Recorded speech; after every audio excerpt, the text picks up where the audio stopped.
ஆண்டாள் திருவடிகளே சரணம்.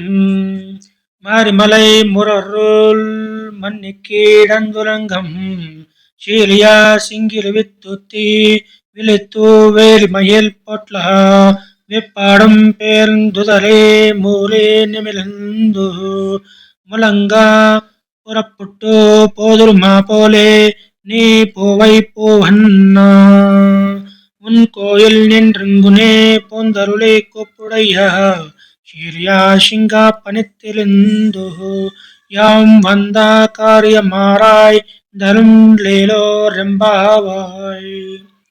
వర్షాకాలంలో చలనము లేకుండా పర్వత గుహలో ముడుచుకొని పరుండి నిద్రించుతున్న సింహం మేల్కొని తీక్షణమైన తన చూపులతో నలుదశలా పరికించినట్లును పరిమళము గల తన జూలు నిక్కబడుచున్నట్లు అటునిటు తొల్లి లేచి తన శరీరమును బాగా సాగదీసి ఒళ్ళు విరుచుకుని ఒక్క పెట్టున గర్జించి గుహ నుంచి రాజటీవీతో బయటకు వచ్చిన విధంగా ఆతసీ పుష్పపు రంగును కలిగిన ఓ స్వామి, నీవు నీ భవనము నుండి ఆ సింహరాజు మృతిని వచ్చి మనోహరంగా అలంకరింపబడిన ఈ దివ్య సింహాసనమును అలంకరించవలను.